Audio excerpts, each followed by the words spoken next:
On June 14, 2022, the Federalist Society's Regulatory Transparency Project hosted an in-person event featuring a panel discussion on regulating the new crypto ecosystem, necessary regulation, or crippling future innovation. The following is the audio from the panel discussion. Please enjoy.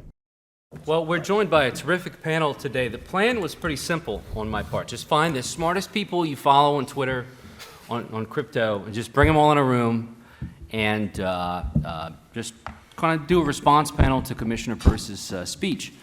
And so we're going to go through, give each of our panelists 5 minutes to offer some introductory remarks. Then we're going to do another round of some back and forth. And then my hope is a significant amount of time for audience Q&A. So be thinking of some good questions. We've already had some great questions tonight. So first, this afternoon. So first, introductions. So to my right is Ryan Selkis. You can follow him on crypto as 2-Bit Idiot. Although to the contrary, very insightful, thoughtful, and his writings have been a big part of my crypto journey. His annual report is kind of the thing to follow on crypto, and he leads a firm called Messari, often described as the Bloomberg of crypto. He might agree that maybe Bloomberg is the Messari of traditional finance, right, Ron? Todd Phillips to my left. Todd is the Director of Capital Markets and Corporate Governance at the Center for American Progress. Also a great follow on Twitter and a fun debating partner, discussion partner. I always learn a lot from Todd. Todd has a new report out with the Center for American Progress on cryptocurrency regulation across securities, commodities, and banking. Has a lot of provocative thoughts in there. Some things I want to debate with him further, but a report that I've learned a lot from and I highly recommend to everyone. Jerry Brito joins us. Jerry needs no introduction because he's been at every crypto event FedSoc has had over the last 10 years, but Jerry leads the Coin Center, the leading think tank in cryptocurrency regulatory issues. And not just think tank is an incomplete description because Coin Center does a lot of things, and in fact just announced a new lawsuit against the Treasury Department over a new crypto-related reporting rule that was passed last year. So we got a terrific panel, and let me turn it over. Let's do a round each. Let's try to keep intro to 5 minutes. Ryan, go ahead. All right, so I'm going to go first. You're going to go first. Well, that was a little bit out of order, so we're going to start with the spiciest take, as my Twitter handle might imply. So I'm the only non-lawyer on this panel, which might relieve some of you, but I'm out of my depths in certain respects. I am an analyst, a longtime investor, and as JW mentioned, an entrepreneur.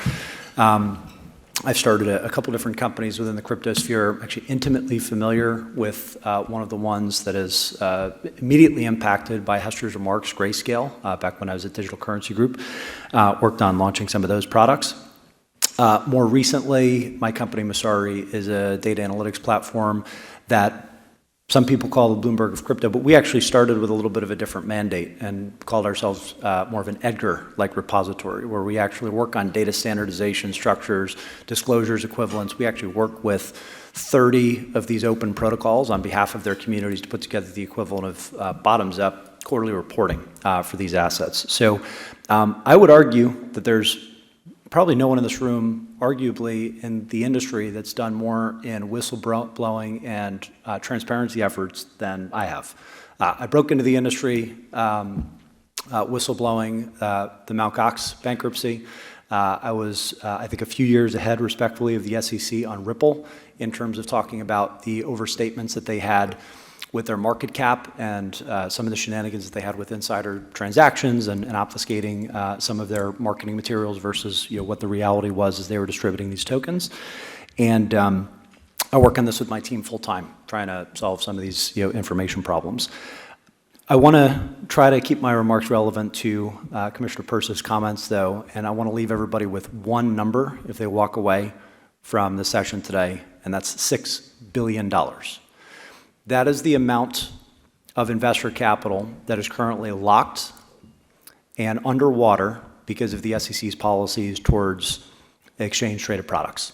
And in particular, the allowance for Rule 144 quasi-ETFs, like Grayscales, that trade at a persistent up to 30% discount now versus what their underlying asset value is. Not only that, but you have 5 to 10% costs for the futures-based exchange-traded products. So you've got inferior vehicles that are public that could be corrected with minimal effort on the part of the SEC if these spot ETFs would be seriously considered and allowed. It would create minimal friction for the investors, and in fact, you could close the $6 billion gap overnight because the custodian of the largest quasi-ETF Grayscale is Coinbase. So for a retail investor, a professional investor to actually redeem their shares if they were just allowed, it would take about one click at the moment that these products were actually approved. So if we're looking at the SEC's mandate to protect investors, promote fair and efficient markets, and ultimately promote capital formation, the fact that this has not yet been approved, I think, is disappointing to say the least, and I promised that I would behave myself, so I have stronger words than that for sure. But this is the one thing that I think if we could fix as an industry, it would be for the benefit, not only for the folks that are in the industry full-time, but most importantly for the investors that are underwater to the tune, again, of $6 billion. All right. Todd, go ahead. Cool. Well, thank you, JW, for inviting me to come here. I just want to start off by saying that comments here are my own and not representative of my organization. I hate to do this, but I have no thoughts on the spot Bitcoin ETF. That's fair. So I don't know if we will have a lively debate about that because I don't know. I did want to talk about disclosures really quickly. So in 1946, the Supreme Court decided SEC v. Howey. It provided what I think is a great test for determining whether investment contracts were securities and subject to the securities laws. The Howey test explained that an agreement will be considered an investment contract if there's an investment in a common enterprise with a reasonable expectation of profits to be derived from the entrepreneurial or managerial efforts of others. We can talk about that definition. This four-part test, I think, appropriately includes within the scope of the securities laws those financial instruments for which investors would benefit from the disclosures of the securities laws and excludes those for which investors would not benefit. So if you're investing money and relying on product developers or promoters to create profit, you need information about how those investments will be used in order to decide whether or not you do want to invest capital in that project. The 33 Act governs a security's initial sale and requires an issuer to file a registration statement detailing its senior officers, how it'll use the proceeds, records of its prior profits and losses, etc. The 34 Act governs the secondary market. It requires securities issuers to periodically update investors on their activities so that in addition to prohibiting insider trading and market manipulation, securities may be bought and sold in a fair and competitive marketplace. So how does this apply to crypto? Back in about 2017, there used to be a lot of ICOs in which an issuer would sell crypto tokens to the public to fund the development of their applications or protocols. The SEC said that these are clearly securities. I think everyone can agree with that. But today, the industry has become a lot more nuanced. VC firms invest in protocol developers by taking a stake in them. Those developers develop crypto protocols, and the protocols will then airdrop or otherwise distribute tokens to users of other protocols and just airdrop into wallets, trying to get them to switch. Holders of these airdrop tokens can have voting rights, the right to receive profits from the protocols, and have the right to sell and otherwise trade these airdrop tokens. So are these tokens securities? I would say yes. I know that there's a lot of disagreement about that. The reason I would say yes is because there are plenty of lower court cases explaining that the Howey test applies to situations where gift recipients sell their securities and make a market. That's SEC v. Sierra Brokerage, where investors expect a profit either from the issuer or from selling into the secondary market. That's Gary Plastic, and where investors may be required to perform some duties, Lino v. City Investing. But perhaps more importantly, the goals of the securities laws would be served as applied to the people who are airdrop tokens or who buy the tokens in the secondary market. So even putting aside the Howey test, just the people who receive these and sell these need the information that would come from a 33 Act filing and a 34 Act filing. the people who are airdrop tokens need information about to help them figure out the price for which they can sell those tokens. And the people who might buy them need information about whether they can buy them and resell them again for a profit. They need this information. Who should be the entity that drafts these disclosures? I think that's the $64,000 question. I'm not sure I have an answer. Many crypto projects are open source. Anyone can suggest edits to an application's code. Usually there is one entity that writes most of the new commits and holds the most governance tokens. Maybe this person could be the one who issues the securities disclosures. I don't know. But regardless, we shouldn't lose sight of the fact that when people buy these tokens, they're investing in a profit-making activity, and they need disclosures. If these disclosures can't be offered, then perhaps the tokens shouldn't trade. In conclusion, we need to find a way to ensure that the people who are buying these tokens get information, whether that's through the securities filings, whether that's through Congress enacting a new statute, or something else. Thank you, Todd. Jerry? Well, thank you to W for inviting me here, and thanks to all of you for coming. I'm really thrilled to be here. So look, I mean, just by way of remarks, I think what I can say is maybe give you a little bit of perspective about sort of the view that CoinCenter brings to these questions and these debates in the crypto space. And JW is right. So we are a think tank in the sense that we do plain English, just the facts education. So, if a policymaker wants to understand mechanically how does Bitcoin work, we can explain that. And we do policy thinking where we identify gaps where the technology has maybe outpaced the law. There's a gap, and policymakers are going to want to fill that gap, and so we make. We publish policy papers that identifies alternative ways to fill those gaps and make recommendations. But at the root of what we do is really a civil liberties mission, right? What we exist to do is to make sure that the right to write code and to publish code and to read and run that code and to do all of that privately is maintained, because these are our First and Fourth Amendment constitutional rights. And so when we do our policy thinking, you'll notice that so much of what we do is make sure that those rights are respected in any law or proposal that is put forward on crypto. And what this brings up is, in the crypto space, let me take a step back. The whole reason for being of crypto is to decentralize many of the activities that today or previously took place through intermediaries, right? So a bank, a broker, a payments processor. If you want to expand it to non-financial uses, something like a file storage server or a social media network. These things can now be done in such a way where there is no single provider of these services. That's the whole reason for being of crypto. And in the crypto space, you still have services that are provided by intermediaries and are going to be properly subject to the exact same regulations that any intermediary previously would have been. And you're going to have new forms of doing business where there is no more intermediary, where you just have persons engaging with each other in a peer-to-peer fashion.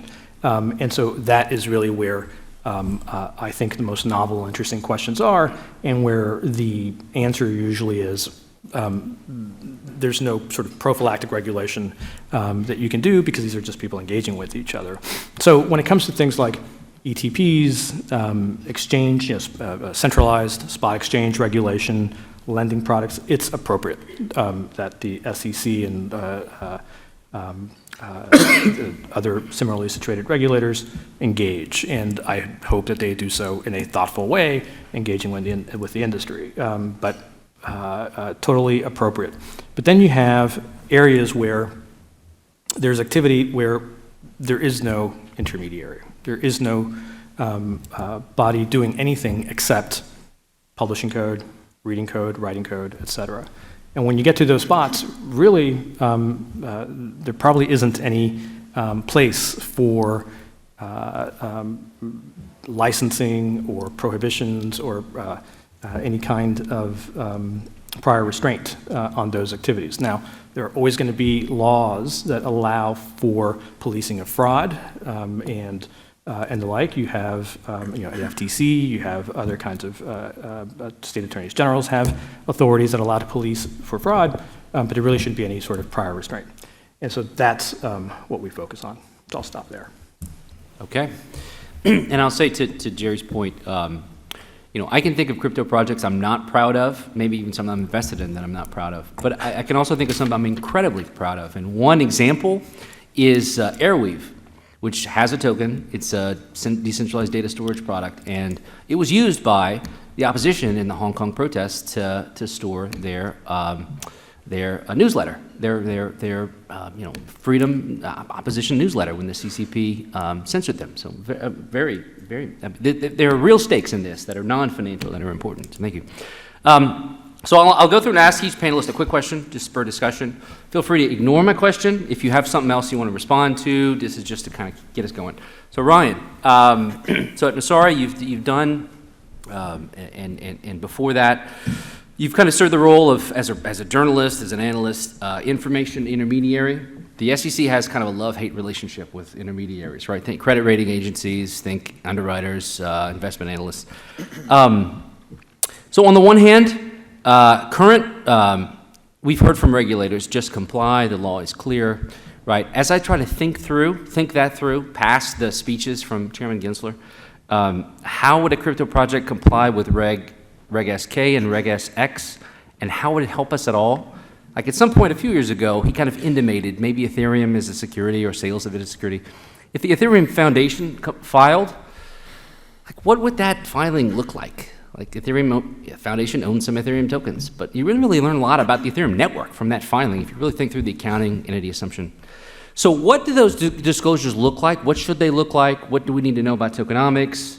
How does going on Messari better than going on Edgar in that kind of new world? How paint a picture for us.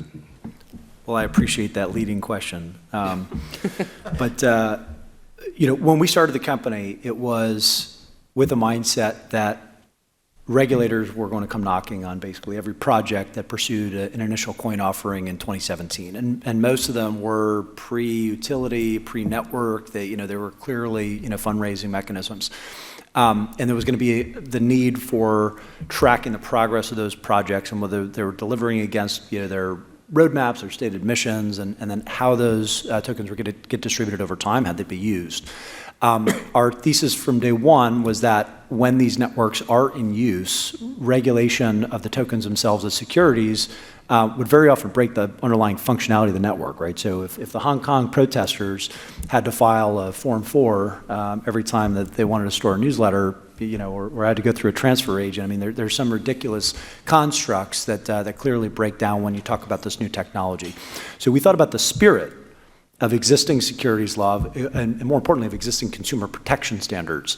What we've done since is try to go almost section by section for a quarterly filing, and I think Commissioner Peirce's safe harbor proposal is pretty cleanly mapped to this, and in fact, we tried to triangulate some of our offerings so that it was very much in line.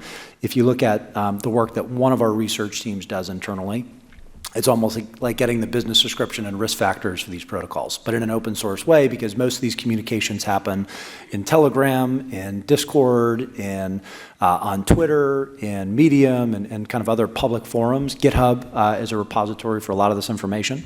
The blockchains themselves can be parsed. You need a little bit of technical aptitude to be able to get this data and get these KPIs, but if you have the right teams in place that are properly motivated to put this information together, we as an industry can basically come up with the equivalent of generally accepted accounting principles, but specific for this new technology. And in fact, we do that as well. And we're working with dozens of teams on this type of construct. Same thing with governance activities and the equivalent of corporate actions. These are alerts that you can find, that you can categorize, and that you can standardize, mostly in an open environment, an open way, so that people understand what's going on. Now, the important thing here is, are we an intermediary or are we a contributor to this open source information industry that we're trying to operate in and be good citizenships of. The truth, of course, is that we're a little bit of both, right? But my thesis from day one with the company and where we've tried to steer the company because we think it's in the best interest, not only for our customers, but the entire industry, is this concept of open data paid tools. So a lot of the information that we produce that I just mentioned is open and free for investors, for enterprises, for end users, and it's one of the top areas that people have come to rely on us for over the course of the last few years. Obviously, some of the tools that we have, the alerting infrastructure, our data API, that's more of like a traditional data company. But I think the industry will be healthier if more companies and regulators hopefully can rally around this as a standard. Because the thing that Commissioner Peirce got right, especially with the safe harbor, is at time zero, any time that there's even the kernel of an idea in someone's head, it's going to be centralized because it has to start somewhere. Over time, it will become decentralized. And what I think the safe harbor does is it gives us a little bit of a time period to actually get this right and allow innovators and the folks that Jerry's trying to protect at Coin Center the time to kind of do the right thing in accordance with the spirit of existing regulations and laws, but also account for the fact this is a new technology and these truly are decentralized systems that might not necessarily at scale have a centralized disclosure. Good. So Todd, I want to talk about a couple of things. Two thoughts that you've spurred for me. One, feel free to ignore the first one because it might just be kind of securities lawyers nerding out. And the more generalized audience might not be as interested, but this is FedSoc, we've got a lot of legal audience. So the question, I'm fascinated by the question of are airdrops securities? Because this is really at the heart of the how we test application to where we are now, right? A lot of projects launch in this way rather than the old ICO method that was a lot closer to how we. Case law, very sparse. And the only case law we have that I've found in the treatises, and I found a few treatises where, old securities law professors say, oh, sure, airdrops are securities because, look, spinoffs were securities 20 years ago, so that's fine. Not enough for me. I'm not convinced because, in part, that old case law is about spinoffs of subsidiaries in which the parent company held stock. So we've already decided it's stock, even before anything happens. And the question is whether distributing that stock is a sale of securities. Courts have decided it's a sale. But we're in a different place with airdrops because we don't even know whether it's a security yet. And I think airdrops have gotten better than they used to be. It used to be a few settlements with the SEC involve someone who, gets an airdrop in exchange for doing some very specific things. So it seems like they're kind of being paid to do it, right? Now the airdrops are after the fact. The airdropper, so to speak, takes a snapshot of the blockchain and looks at things, activities that seem to be people involved in the chain or in related chains that might be interested in our chain, but there's no quid pro quo. So it's a much closer case. I don't know if you want to debate that a little bit with me. Are airdrops or securities? We've only got a couple of settlements at this point, not much. And the second question, I think we have a lot more common ground than either of us like to admit when we get in our Twitter debates. I think that's right. So look at one of the interesting things about Commissioner Peirce's safe harbor is it's called a safe harbor, but to get into the safe harbor, you got to do a lot of stuff, right? There's a laundry list of stuff you have to disclose, a lot of stuff. And the Reg X proposal that's kind of a fork of her safe harbor that I'm really proud she mentioned. Really great work by the folks at the Lex Punk Army. What a great name, right? Their safe harbor has even more requirements to get in. Like if you're a whale, crypto whale looking to dump, you hate the Reg X proposal because it's not in your favor. It doesn't help you at all. It's a very long-term vision and an ecosystem supportive vision to comply with that Reg X idea.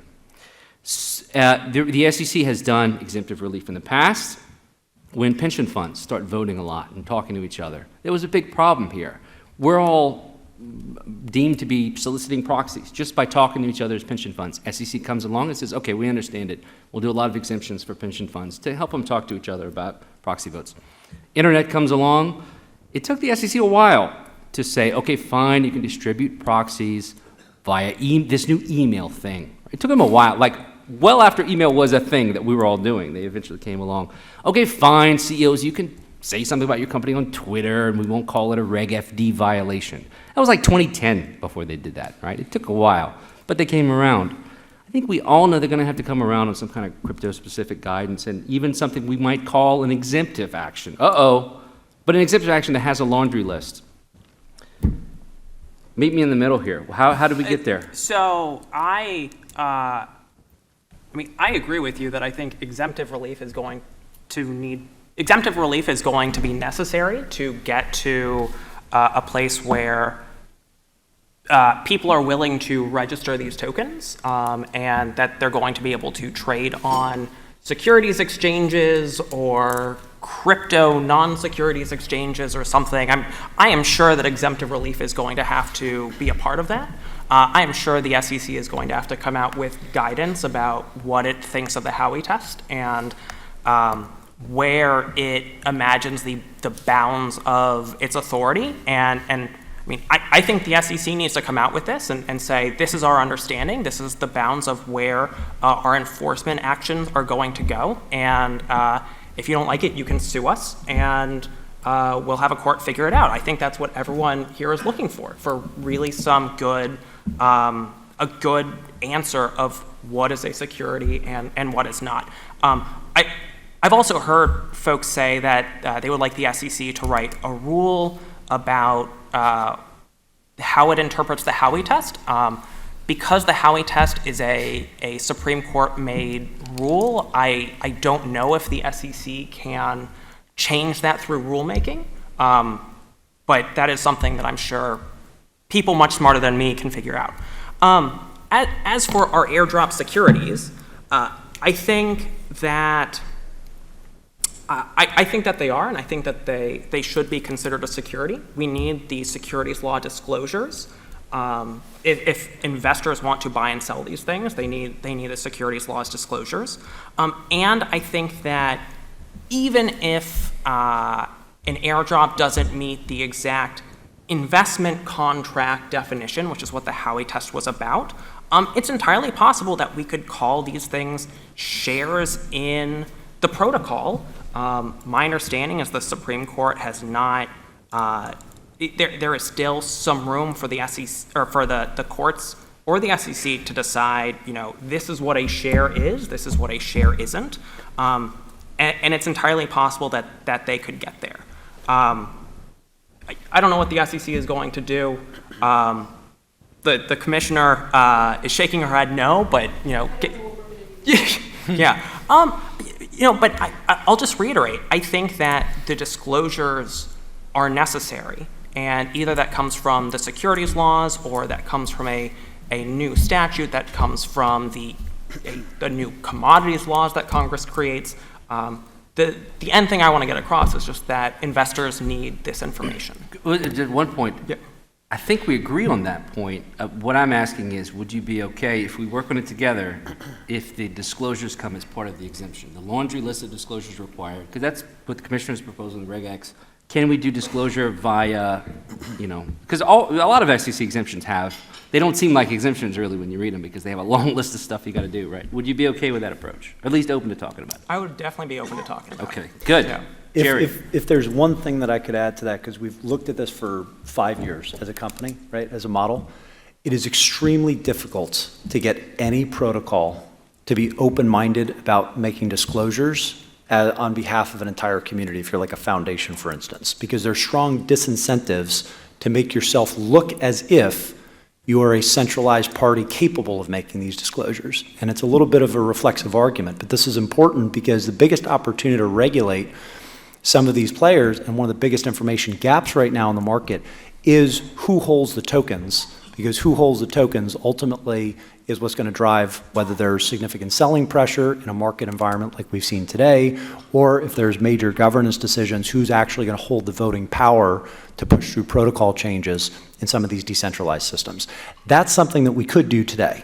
You could go to the regulated funds that are above a certain threshold. You could go to the exchanges that already work with all these regulators, and you could understand where the thresholds of ownership, who actually owns material stake in these markets, and regulate the edges instead of trying to pigeonhole one or two entities that might be at the periphery at some point based on the evolution of a protocol into making a disclosure on behalf of an entire global ecosystem.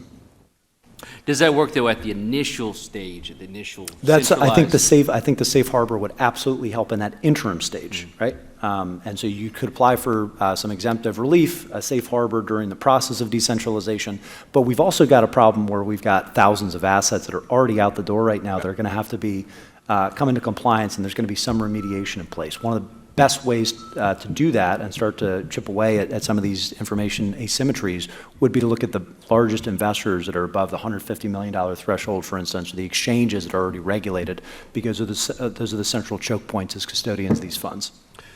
There's just no way around it. One of the problems we'll always have is kind of what large investor disclosure, will disclosure, if they're dividing across multiple wallets. Anonymity is a twist we don't have in regular securities disclosure. Well, you can do it as a regulator, right? It's easy for a fund or an exchange to obfuscate that from public view, and in fact, it's probably going to be the norm. You know, if you're Fidelity, you don't want to accidentally disclose that one of your material investors executed a transaction, and then through blockchain forensics, you were able to track that was a major counterparty, that was a major specific client. That would be a big no-no, and that's an argument for some privacy features on blockchains.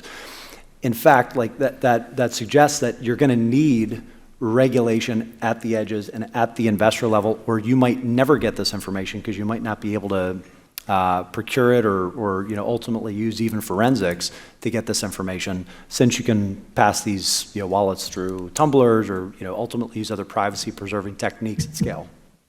Jerry, you want to jump in? Yeah, I just wanted to say, I mean, I'm sure when you ask the question, are airdrop securities, it's kind of a shorthand that you're using, because an airdrop is just a technical means of distributing a token. And I guess specifically, does the airdrop count as sale of securities? Right. And so, we just need to be careful that we don't just say that any application of an airdrop would necessarily lead the thing to be a security, because I can imagine writing a smart contract that is not updatable, that does some function, maybe it's a random number generator. I airdrop the tokens to a selected population of folks, and then they can use that airdrop to do whatever the function of the smart contract is, and maybe those things start trading for value because that thing is valuable. I'm not sure what the application would be there. And yeah, I don't think that's a security, but there are some people who argue that just because you anticipate future value by the creation of the secondary market, you are selling securities even though you're giving them away for free. Yeah, good luck. Yeah. The other thing I would say is that I'm not sure. I'd be curious to know, what the threshold for guidance would have to be for it to be satisfactory, because we've already seen guidance from the SEC, right? We had staff guidance about how they do Howey analysis when they look at digital assets, and it still leaves. You can still find corner cases within that, which is why I like something like the safe harbor, because it allows for a period where any ambiguity is kind of put off, so that it can be addressed before there's another hard look that's taken. In interpreting its own legal authority, the SEC is always very generous, always very many times generous. But I have a question for you, Jerry. So one of the theoretical constructs behind the Patriot Act, and people don't think of it this way in the media, but the Federalist Society is a debating society. If you're not familiar, that's what we are, and our debates are quite serious. I first came into FedSoc during Patriot Act days, and those debates between libertarians and conservatives were hot. They still are, and they should be. They're professional, but very impassioned. So there's this kind of implicit bargain behind anti-money laundering BSA that's kind of been read in by courts that, like, once you use the banking system, you've kind of given away privacy because it's part of the privilege of third-party custodianship of your assets. So that crypto is redefining that bargain, and you're defending that redefinition of that bargain, or is it not? Is the bargain new? Is it a post-AML world that we're moving toward? Well, so a couple things. So the Bank Secrecy Act, which is what creates our anti-money laundering regime, was challenged on constitutional grounds, right? Because what it basically does is that it requires financial institutions to turn over information about their customers, regardless of whatever contract they have with their customer, and without a warrant. Just on a systematic basis, you have to turn over this information to the government about your customers, and it's a surveillance requirement. And this was challenged on constitutional grounds, right after the BSA was enacted in the 60s. And the court said that it was constitutional, on very narrow grounds, right? And what the court said is that there is something called a third-party doctrine, which says that if you voluntarily hand over information to a third party, and that third party needs that information for a business purpose. So, for example, a bank needs to know who you're writing a check to and the amount in order to do the business, right? If you're doing that, then on those very narrow grounds, because you've voluntarily given up this information that the a person you're giving it up to, the financial institution you're giving it up to, needs for a business purpose, you've given up your expectation of privacy. And so there's a third-party doctrine exemption to the traditional Fourth Amendment warrant exemption. Okay, so add crypto to the mix. When you add crypto to the mix, and I'm sending you a Bitcoin transaction from my self-hosted wallet to your self-hosted wallet, we're not implicating a financial institution at all. And it's like as if I hand you a $100 bill. And when I give you a $100 bill, there is no BSA requirement that we report that. There's no financial intermediary that is subject to the BSA there. So I would say that it's not so much an undermining of the BSA as it is just sort of orthogonal to the BSA in large part. What about, though, so far, been a few charges involving money laundering that involve something else. It's a tack on to something else. So let's assume that some of the cases involve somebody who did a bad thing. I don't know if the charge was appropriate or not, but maybe did a kind of a bad thing. That was kind of a felony, right? So money laundering basically is if there's a predicate act and you're trying to conceal the proceeds of the felony, money laundering is pretty easy to kind of tack on, right? So there are people that use technologies in crypto that are innately anonymous by their nature. So we've had money laundering charges just because post bad thing we have a recent charge where pre-bad thing you used privacy technology. What do you think about that? I mean, most of those cases have settled and it's kind of blustering. But what do you think about kind of overcharging of money laundering as a threat to what you're talking about? So as a threat to what I'm talking about? As a threat to the post-BSA or non-BSA vision for blockchain transactions? I mean, it sounds to me like you're asking me what I think about money laundering as a crime, period, right? Because it doesn't really matter what technology you employ in the money laundering aspect that you're going to be charged with as a tack on, right? It just feels like it's expanding beyond the really difficult things you have to do to money launder cash versus just using Samurai Wallet on my app, which is a lot easier. Yeah, but if you're doing the things that would give up, that would meet the elements of a charge of money laundering, you're money laundering whatever technology you happen to be using. And the question is, should we have money laundering as a tack-on crime? Maybe that's the next FedSoc panel. Let's get ready for questions. As we get ready for questions to come up, I'll ask just a question of the panel. There's a DeFi developer, Andre Cronje, who's been talking recently about a kind of a view of the crypto regulatory sphere. He was, for a long time, was a DeFi developer, kind of way out there in the unregulated space, and is more recently kind of looking to develop in the more regulated space. Anyway, he kind of describes it as this, that there will be the safe part of crypto, where your grandma can onboard to a little bit of crypto investing.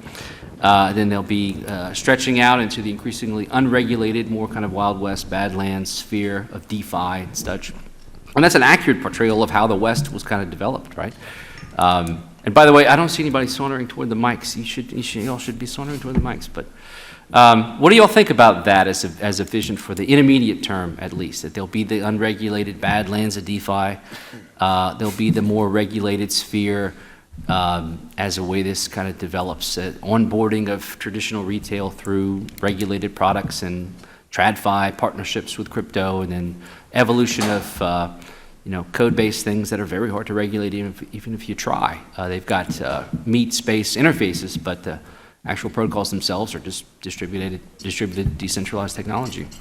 Is that, let's stay in the same order. Ryan, what do you think about that? The Badlands, the safe St. Louis, Dallas versus Lonesome Dove, kind of Wild West? I mean, I think that's more or less right. I think you have to preserve the Badlands just from civil liberties standpoint. And if you think about the folks that are going to be committing code to the Badlands, if it's strictly peer-to-peer code that anyone can run, if the individual users so choose to run that technology, I think it should be fair game. Now, the reality is not many people are going to use that by default, right? They're going to use services, they're going to use products that abstract away all the technical complexity of these assets. And so the reality is you're going to see, regulated edges that make the underlying protocols trivial to use. Perfect example is email. Anyone can use SMTP. Most people in this room probably don't know what SMTP is. They know what Gmail or Outlook is. Those are going to be the clients that actually deploy this technology and wrap it in a way that is going to be safer and easier for folks to send emails. I think the same is going to be true for DeFi, and I think DeFi, as a result, is ultimately going to transform the back end, not only of most financial services, but of most of our modern tech stack. That's what's so exciting. I think that's the opportunity ahead. And because that's the size of the opportunity, I think it's a little bit crazy for people to expect that everything is going to be the Badlands. We're going to need some regulated edges and some sophisticated standards, whether that's through legislation or smart rulemaking that help the regulated edges do this in a way that's thoughtful but ultimately compliant, and they can be a little bit more proactive about that. Todd? Yeah, so I think that just with any technology, anything, you are going to end up having some of those Badlands. That being said, I think that most of DeFi governance tokens are securities. I think Congress made the explicit intention in the securities laws that we want to protect retail investors by putting in place these disclosure requirements, putting in place the trading, the regulation of exchanges, things like that. And I think that to the extent we're talking about retail, I do think that they need to be protected. In the securities markets, has been created the public markets versus the private markets. I think the private markets are far too big, and I think the SEC really should shrink them and make sure that everyone receives the disclosures. But I see that there is a role for private markets to some extent. I imagine the same thing could happen here with DeFi. I'm not exactly sure where the line is, and I'd have to think about it more. And there's a little bit of a catch-22, isn't it? That if you tell crypto, well, let's just raise money with a Reg D offering. At the same time, some at the commission are trying to shrink the size of the Reg D offerings with changes to the accredited investor definition. But I take a point. And I think most people raising money for DeFi should do a traditional securities offering. All right. Well, Jerry? So, the justification for the regulation that we're talking about here tends to be that there's information asymmetry of some kind that we're trying to cure with these disclosures and other kinds of regulation. So if we're instead talking about having some other part be true peer-to-peer networks of open source software where the connections and everything is completely transparent, and you have smart contracts that are auditable by anybody who can read the code, then you don't have the information asymmetry problem. And so no regulation is necessary, and so I wouldn't call that a Badland, right? I would call it an alternative way that we should encourage. And I think Ryan's right, we're not going to see that be the place where most of the activity happens immediately, but you can imagine that growing. But I disagree. I think there is an information asymmetry. You do have some people who were the ones who created the protocol that's running. They know the ins and outs of potentially very complex software. And there are other people who have been airdropped a token, and they need to figure out what they're going to do with this. Do they participate in helping govern the protocol, or do they sell it off to a third party? One of the great things about the securities laws is Congress said we want companies, registrants, to file pieces of information providing pretty good information that folks need to have to be able to adequately value these securities. The same kind of thing should happen with DeFi. Of course, someone will always have more information than someone else, but we at least need these standardized disclosures that have pretty sufficient information for people to adequately appraise the values of the tokens. So, as I said earlier, whether any particular use of an airdrop would constitute a securities of facts and circumstances, things we'd have to go look at it, right? Like who's doing the airdrop, what is their continuing relationship with the project and the tokens, et cetera, et cetera. But if I may finish. Sure.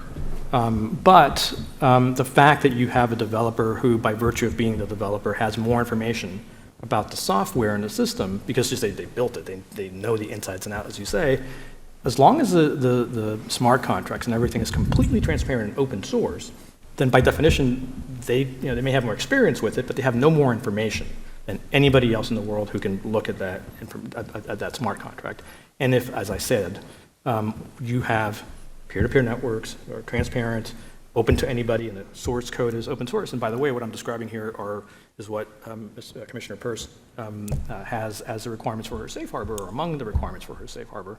As long as you have that, there really is no information asymmetry, even though somebody might be more experienced with it. Two things. One, nobody reads SEC filings. Two, the financials on the blockchain can't be manipulated or forged. They can in a public securities disclosure framework, right? So I think those are two really, really important facts. And the whole concept of quarterly reporting is actually an anachronism when you can look day to day at the activity that's happening on a given public blockchain. Yeah, but we see a lot of exchanges where the trades happen off-chain. You can't look at the transaction history of something that is off-chain. Yeah, but that's exchange regulation. That has nothing to do with the underlying protocol. You're still valuing the underlying token based on the transactions that everyone sees. This is part of securities regulation. This is part of markets regulation. There are some exchanges that would like to register as under Reg ATS. Mm-hmm. They've been hitting a wall, just like the Bitcoin ETF. I mean, would that be a solution to what you're talking about? Listen, I have no idea what the SEC is doing or what the commissioners have planned. I gotta say, I don't know the answer to that. I mean, what I do think, and I'll say it again, is I think it's really important to have a document where someone can go to look at all of the information they need to adequately assess the value of a security. There will always be additional information out there you can find, but I think, the SEC and the markets just need this standardized information so that people don't have to go around, scouring, hidden parts of the internet to figure out what the value of these things are. Nothing's hidden. I use that. I'm going to give you a demo after this. Got it. Right. I know how the internet works. And I'll grant you that I've approved a lot of smart contracts, and I don't know anything about code. But I rely on intermediaries and the reputational sanction of intermediaries. Sometimes that works, sometimes it doesn't. But I think that's probably how part of this will have to, no doubt, evolve. We've got some questions, so why don't you go ahead and please. Thank you. And Ryan, something you said kind of spurred a question in my mind. When Commissioner Peirce was talking about the two alternatives of a surveillance agreement or some demonstration of sort of uniqueness in the underlying product being on the immutable, transparent blockchain, I'm wondering to what degree the industry has been trying to drag the SEC along in terms of the uniqueness prong or option by the very nature of the product, and how those conversations are going or how they're evolving, and if there's been any progress in that regard. I'm actually not a lawyer, like I said, so some of the other folks on this panel might be better suited. Maybe Jerry has a thought or two on this. I mean, I think the big issue is we can point to the blockchain transactions all day long, but at the end of the day, these spot ETFs are going to price off of centralized exchange feeds. The question is whether there's going to be anomalies between Coinbase and Gemini and Kraken, which fit pretty cleanly under U.S. regulatory framework because they're based here, or whether the SEC is going to require full international coverage of 90% of the daily traded volume before they're satisfied that there's sufficient lack of market manipulation, and whether all of those exchanges need to enter into surveillance sharing agreements. I couldn't add anything more to that, other than to say that, from what I've observed, just as a spectator on the sidelines, every time it seems that there's an applicant who makes a filing answering the SEC's previous objection and saying, oh no, well actually now we have custodians, now we have this, now we have that. There's just a new objection that's put forward. I mean, I think the primary objection is, at what point is a 10 basis point spread between two international exchanges just irrelevant compared to the 30% discount that public market investors are currently facing with these inferior products that are allowed to list and have no path to redemption short of an ETF approval? That's really the SEC's mandate. It's like the magnitude of those two differences is laughable on its face. And anyone that you kind of explain this to, because they are technically complex products, but anyone that you explain this to can see that the SEC is using market manipulation as an excuse and failing catastrophically when it comes to investor protection.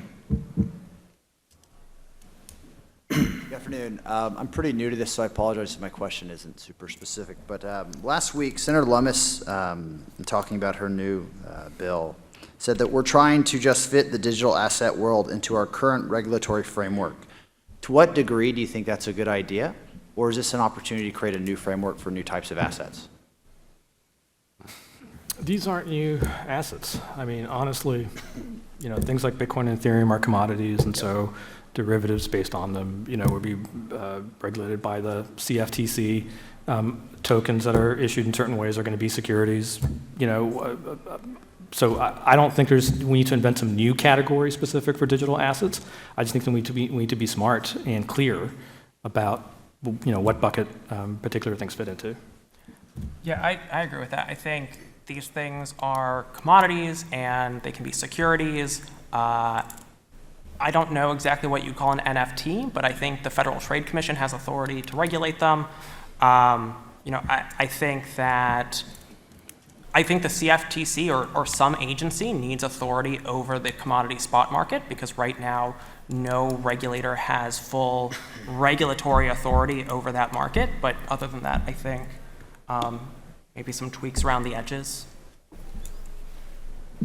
I think the technology is very, very different. I think that we should be looking at the spirit of the law, and we should be looking at this as new technology and how do we adapt to it.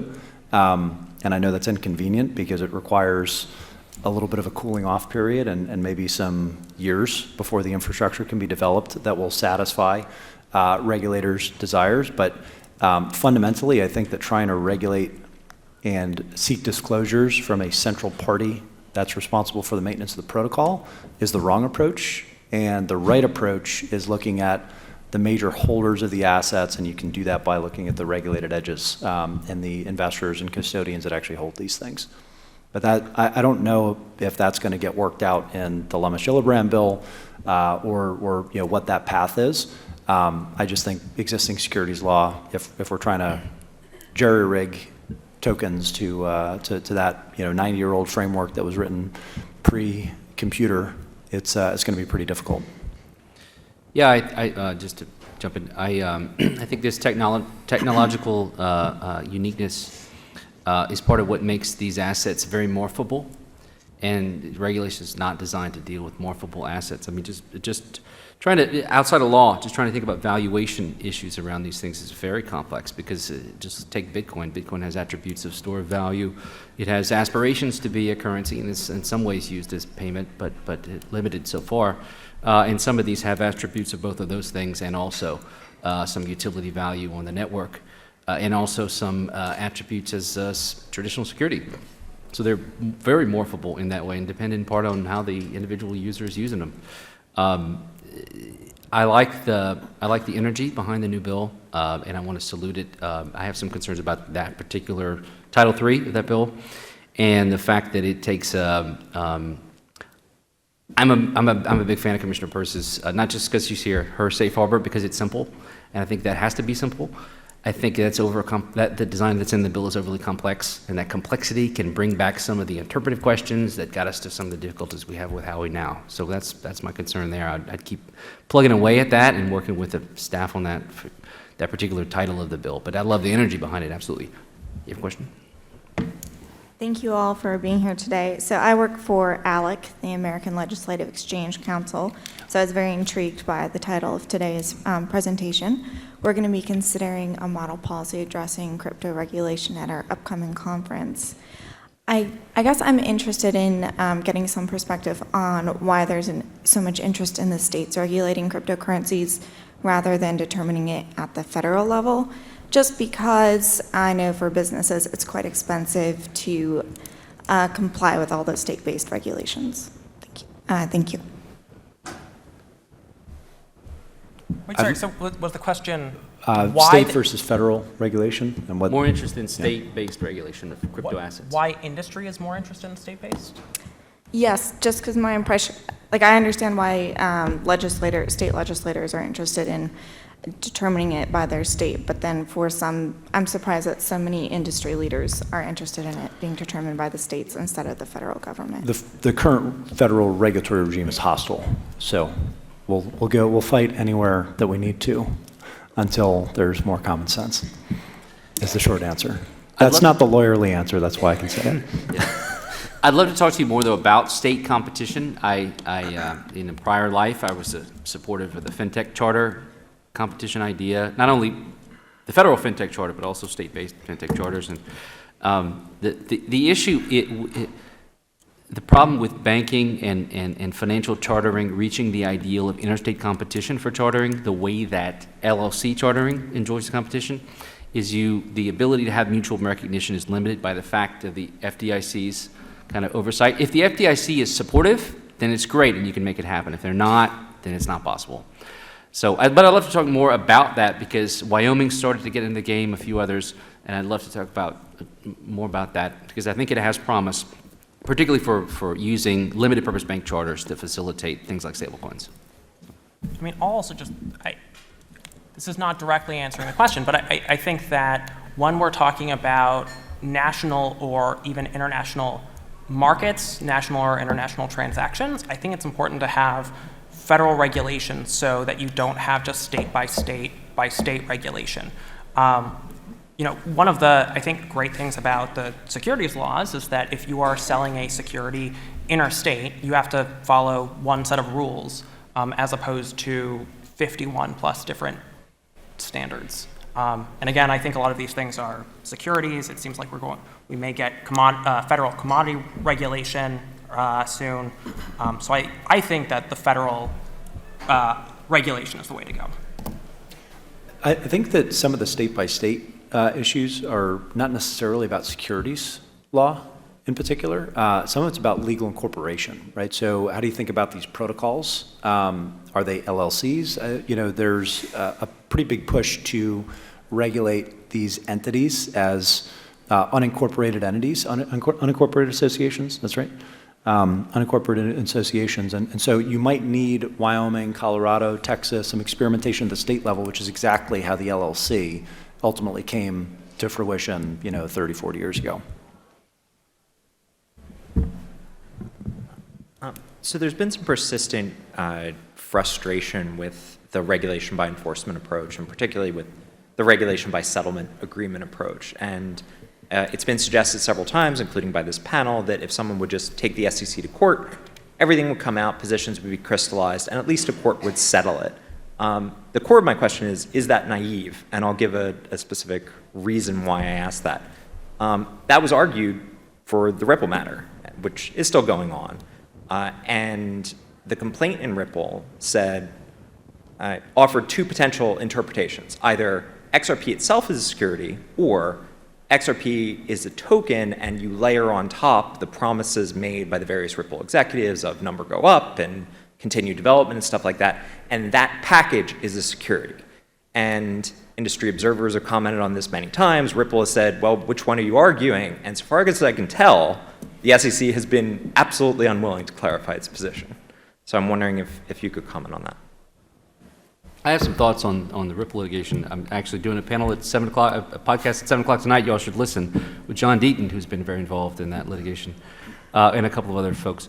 There's a lot to say there. Sometimes court challenges against agencies can go against you. Sometimes you can get the opposite answer you want. That's true. That particular litigation, I think, probably will not get the far-reaching reinterpretation of Howey that I'd prefer. It'll probably be either settled or outcome on other grounds. Although I still contend that even though on a circuit-by-circuit analysis of Howey, which is what most lawyers will do for you, the SEC has a lot of discretion and the odds are in their favor. But if this case were reconsidered by the Supreme Court today, they had a chance to take a look at the original language in Howey. That language is pretty strict. I won't belabor it, but there are some qualifiers on that language that are pretty strict, that have been watered down a lot by circuit courts over the last couple of decades. So maybe there's a chance there, but generally speaking, APA challenges are probably the way to go to get some clarity, and I have a lot of thinking on that, but we'll keep that discussion going.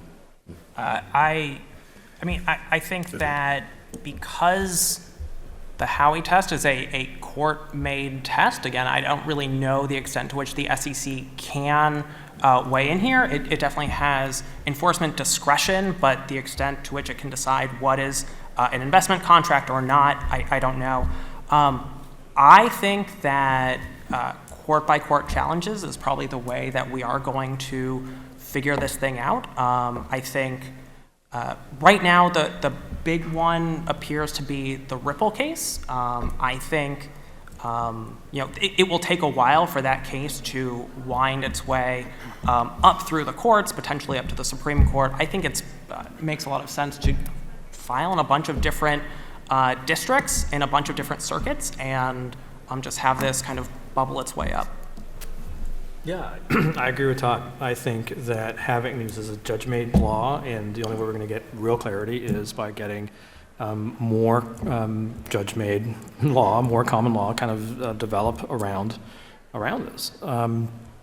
Now, I agree with Commissioner Peirce when she says, we don't want to have enforcement, regulation by enforcement where you wait until you have some big, massive case that you then have a settlement, and that becomes a template for the whole industry.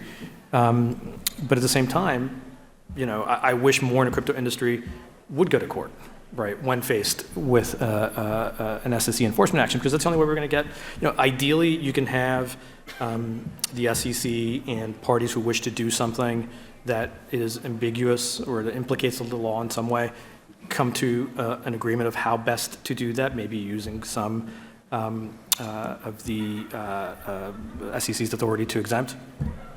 But short of that, let's go to court. Why not? I will also, I was just going to say I've been advised publicly not to talk about my interest in suing the SEC. But I do think that Grayscale, the spot ETF issuer that we've spent some time talking about, is probably in the best position of anyone historically to do this very publicly, because they're from a position of strength, number one, given how underwater the assets are in the public markets, and this is truly in the best interest of investors. And number two, they win in either scenario. Either they push through a spot ETF, or they lose, and they have about $1 billion of annual revenue that's basically locked in perpetuity, as long as these are Rule 144 vehicles where there's no redemption mechanism. Actually, it was $1 billion, now it's about $500 million, but still, that's not bad for a product that's on autopilot. So I think they're in great position to do this, and I think it would be a service for the whole industry.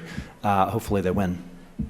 I was going to add, just to advertise myself really quickly. Last year in the Administrative Law Review, I published an article where I talked about how I think agencies should do more articulating policy via adjudication cases, and there are democratic ways you can do that. I think, as Commissioner Peirce said, bringing cases to articulate this without getting input from the public is probably a problematic way to do it. But I do think there are ways to get public comments in these adjudications through amicus briefs and things like that. And I think the agencies, including the SEC, should really consider that as a model. Thank you. I foresee a long future of us doing opposing amicus briefs, and I think it will be fun. I think it'll be fun. Question? Hey, everyone.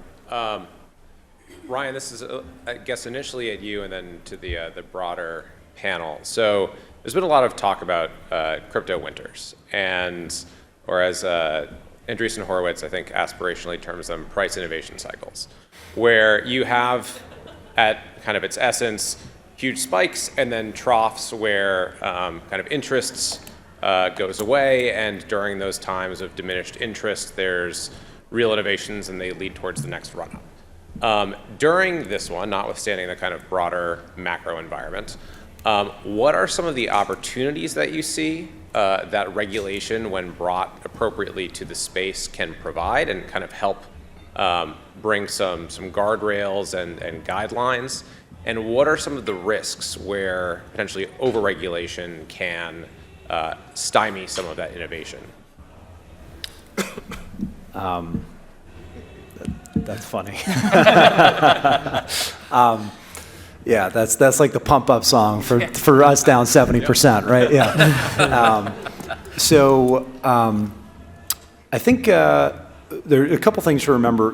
One, every cycle it's a much higher low typically, so that period of consolidation is from a significantly higher base. This is too much. There's one important byproduct of that, which is that regulators, institutions will lose interest, right? And this has almost been like a cloak of armor for the industry in previous cycles. It's like things are going sky high. This is a bubble. It's going to end badly. And then it kind of does end badly. But there's no contagion necessarily. Regulators and policymakers have very short attention spans. The media helps perpetuate this narrative because then they pile on and they say Bitcoin is dead, crypto is dead. And the next thing you know, we get to hide in plain sight for another few years of an installation cycle, right? So I would love to see more thoughtful regulation and a lot of collaboration with policymakers in this cycle. But in a prolonged period of winter, if the end results of those conversations are going to be negative, I think the industry has historically shown an ability to kind of retrench and batten down the hatches to basically avoid the worst, right? So survive, advance, delay until we have a little bit more sophistication on the part of the policymakers that are going to be driving this agenda forward. I think that was the Crypto Defense Lawyers Conference next door. Anybody else have any closing thoughts? Let's do one, just last word from anybody else. This has been great. We have much more, I think, in common than you would expect from seeing us go at it on Twitter. All right, thanks everybody. Thanks to our great panel for discussion. And thank you to Commissioner Peirce.